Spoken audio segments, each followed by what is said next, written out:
I was beyond excited when my family decided to throw me a graduation party, but the moment I opened the cake box, the words, "Congratulations, loser," stared back at me. My parents burst into laughter as if it were some harmless joke. I didn't find it funny. I stood up, grabbed my belongings, and walked out. But not before doing this. 3 weeks passed before they called, their voices filled with panic, because for the first time in my life, I had believed my parents were genuinely proud of me.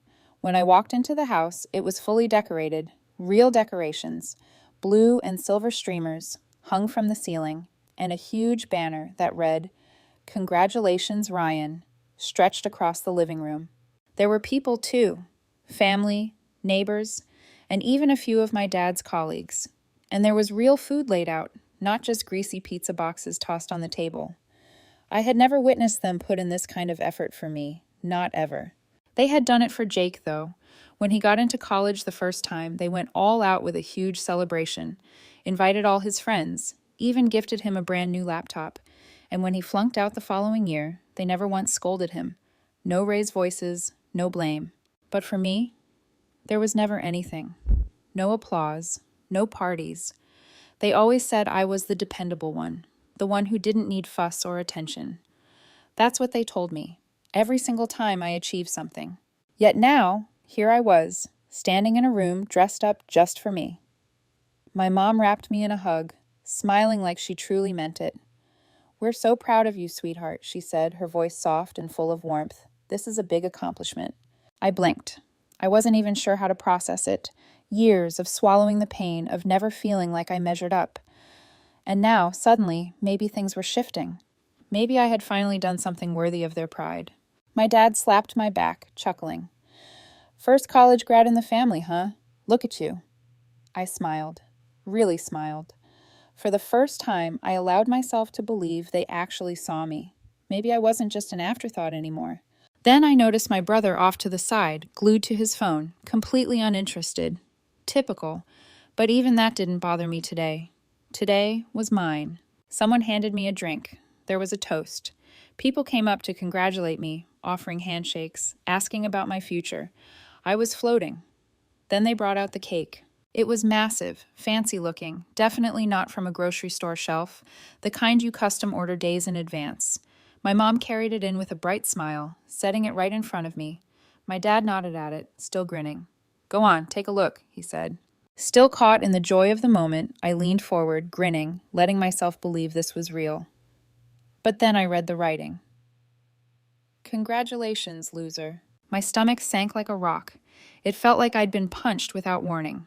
At first I thought maybe it was a mistake. Maybe I was reading it wrong. Then the laughter started. It began with my dad, just a small chuckle. But then it grew into a full-on laugh, like this was the most hilarious thing he'd ever seen. My mom giggled too, trying to stifle it behind her hand like it wasn't that bad. And Jake? He was nearly in tears from laughing, doubled over, clutching his sides, barely able to breathe. "Oh, come on," my dad said, seeing my face. "It's a joke," Jake smirked. "Damn, Ryan, don't look so shocked. You know it's funny." I felt like an idiot, a complete, utter idiot, of course. Of course, this wasn't real. Of course, they weren't proud of me. Why would they be? Why would they change?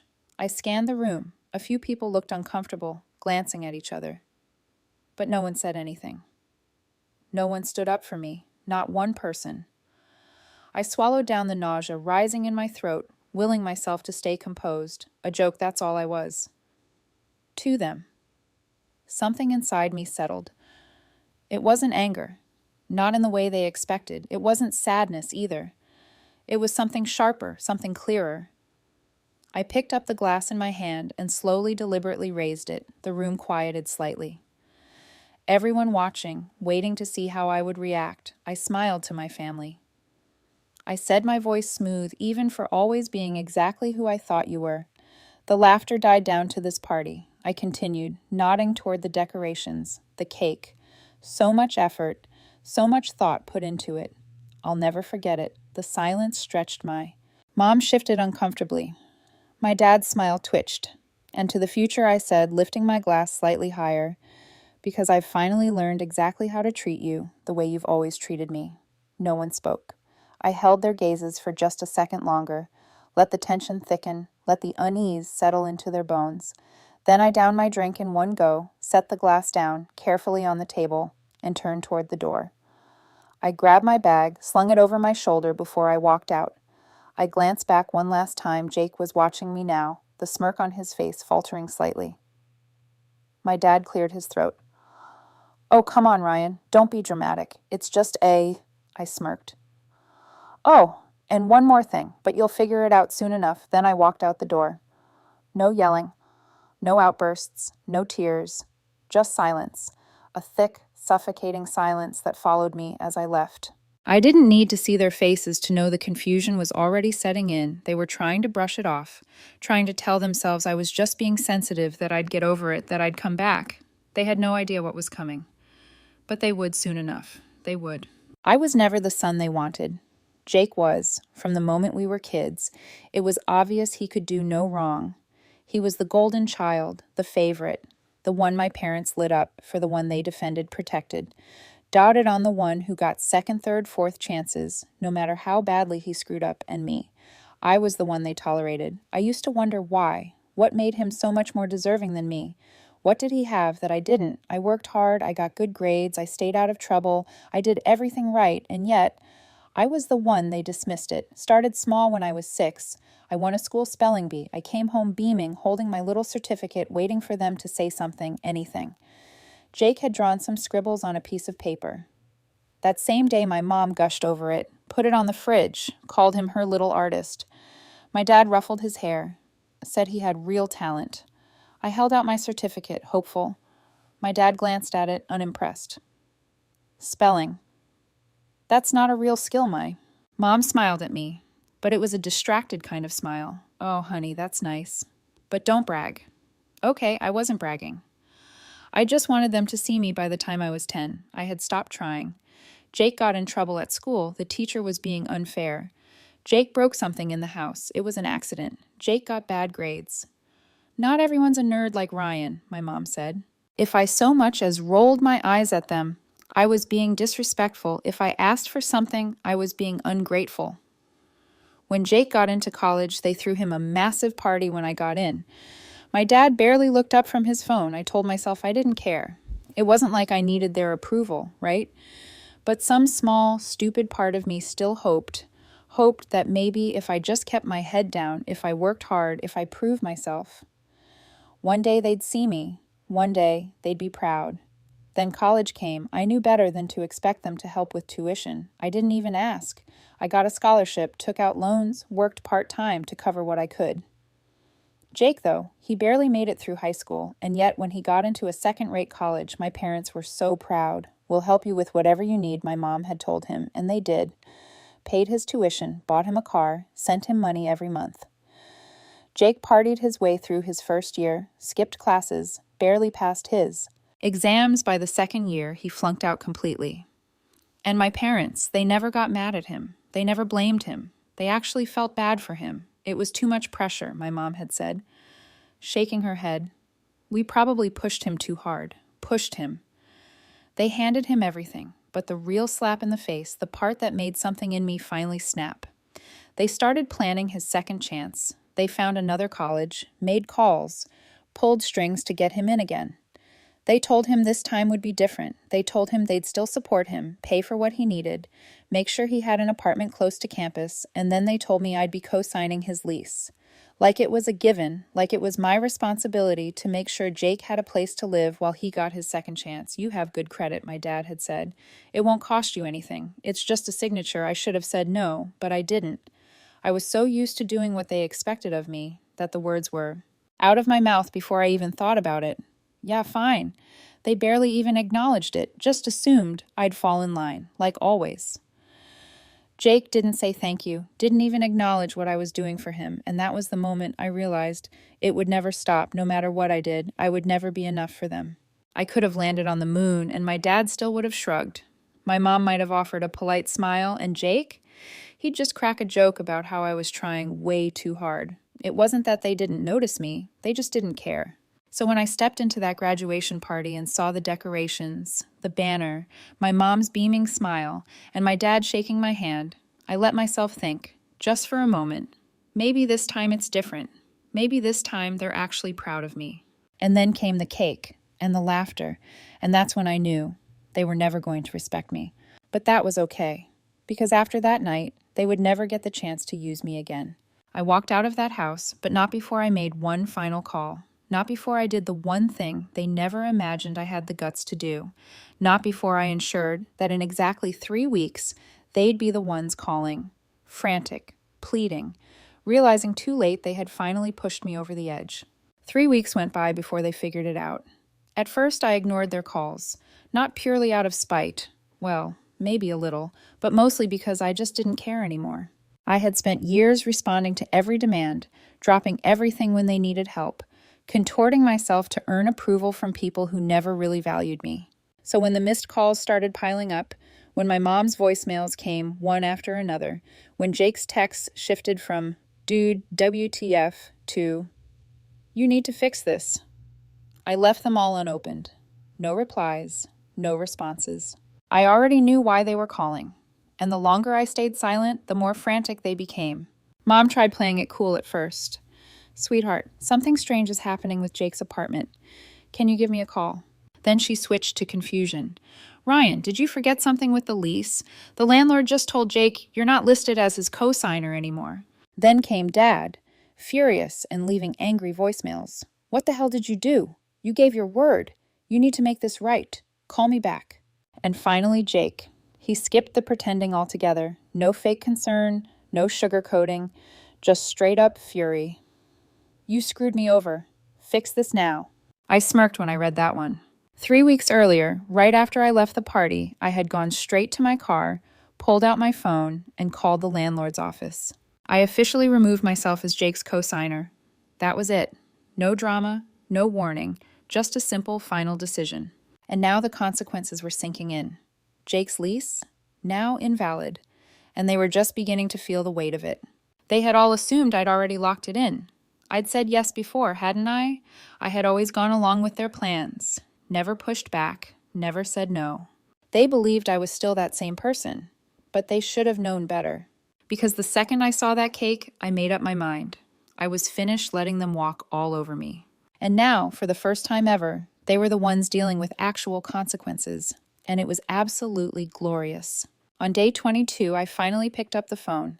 I let Dad's number ring twice before answering. Then I sat back, waiting for the inevitable explosion. Didn't take long. "What the hell did you do?" he barked. I tilted the phone away from my ear a bit, listening as his rant kicked into high gear. "You made a promise. You gave your word. Your brother's lease is collapsing. You need to fix this. Now." I didn't say anything, didn't argue, didn't explain. I just let him burn himself out. Eventually, he realized I wasn't interrupting. He went quiet for a second. Then his voice dropped into that low, dangerous tone, the one he always used. When he wanted me to feel guilty, "You need to be a man and take responsibility," that almost made me laugh. Responsibility. Where was this speech when Jake failed out of school, when he wasted the money they threw at him, when he spent his entire life skating by on excuses? I exhaled slowly, then I finally spoke. "I don't think I will silence." I could practically hear the disbelief crackling on the other end of the line. What I said, I repeated, calm, steady. "I don't think I will." The silence stretched then, like a dam breaking, "You selfish little." I hung up. He called back immediately. I let it ring. Then Jake tried. I let that one go too.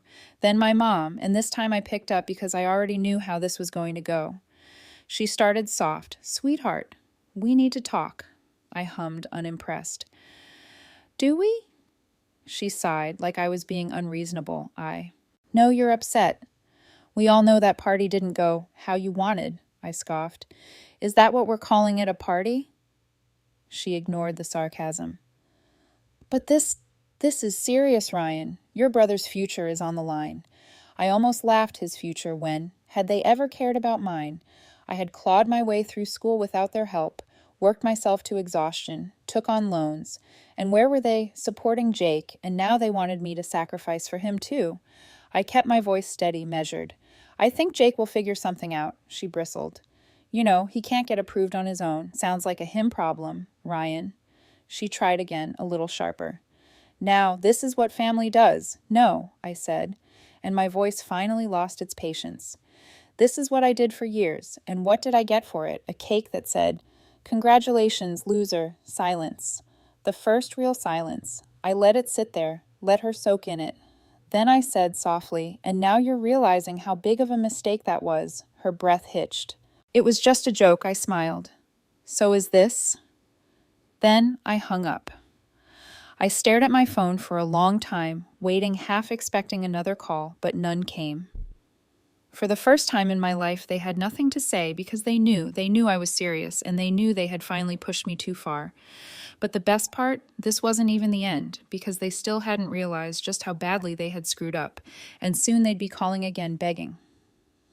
Because I had done more than just cancel a cosign, I had walked away from all of it, and without me, their golden boy was about to lose everything.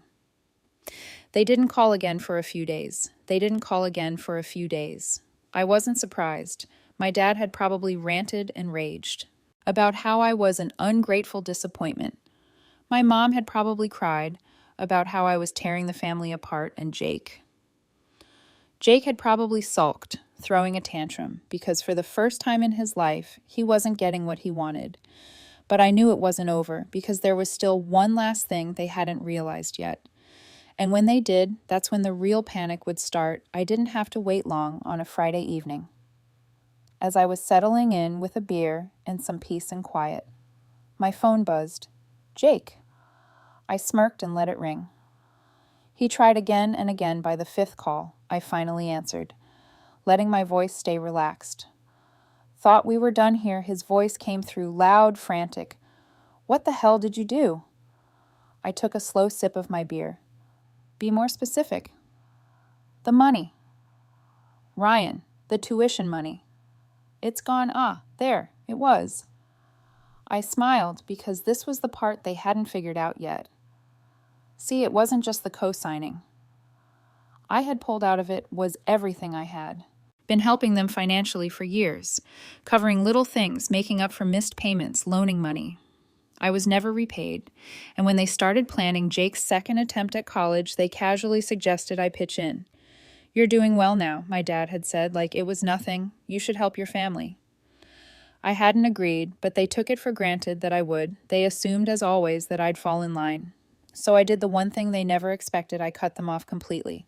The tuition deposit they were expecting from me never happened. The payments I used to make on their behalf, gone.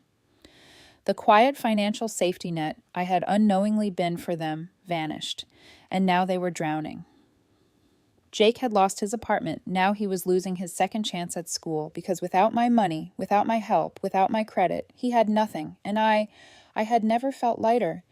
"Ryan, you don't understand." Jake was still ranting in my ear. "The school called.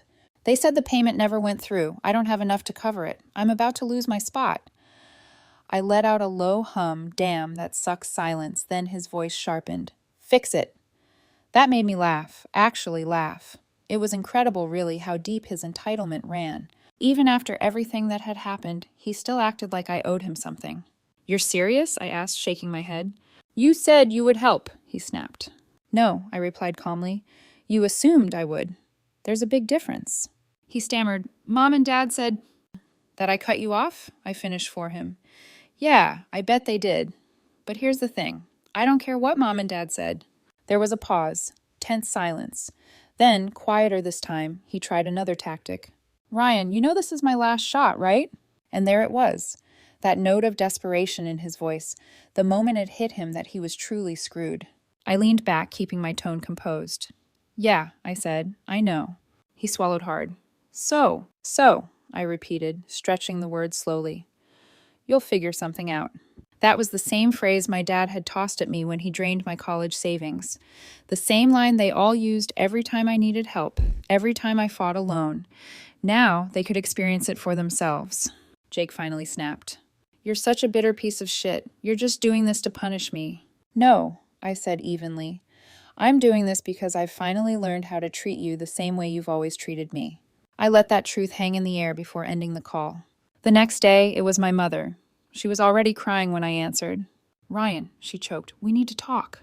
I sighed. "No, we really don't." "Jake's going to lose his spot," she said, her voice heavy with sobs. You don't understand. I understand completely, I cut in.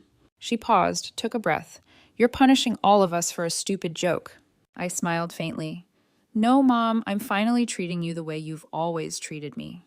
She let out a soft gasp, like the words had actually wounded her. And that's when I realized she wasn't just calling for Jake anymore, she was calling for herself too. Because now that I wasn't paying their way, they were floundering. All the small things I used to cover, the quiet ways I supported them, they were finally noticing the absence. You have to forgive us, she pleaded. We're family. I gave a small, dry laugh. Funny, I said. You only bring that up when you need something. She hesitated. Ryan, please. Now I could hear it, real fear in her voice. It wasn't just Jake's education that had fallen apart. It was the entire structure of their lives. Because I had walked away. Because this time I wasn't coming back. Because they had finally crossed a line they couldn't uncross. I let the silence drag just a little longer. Then I said what I needed to. I don't owe you anything, I said firmly, my voice steady and absolute. Not anymore. And for the final time, I hung up the phone. That was the last time I spoke to them. Of course, they tried. The phone kept ringing for months. Guilt trips, fake apologies, desperate requests for one last favor. But I had made my decision. And for once, I chose myself. Jake never made it back to school. The deposit deadline came and went. He lost his place. My parents didn't have the funds to cover it in time. They had already exhausted every last option trying to support him. There was no backup plan. A relative eventually told me Jake had to move back in with them. A grown man living under the same roof as our parents. No degree, no job, no clear path forward.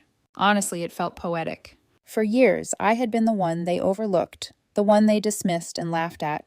Now, I was the one who walked away. And they? They were the ones left behind.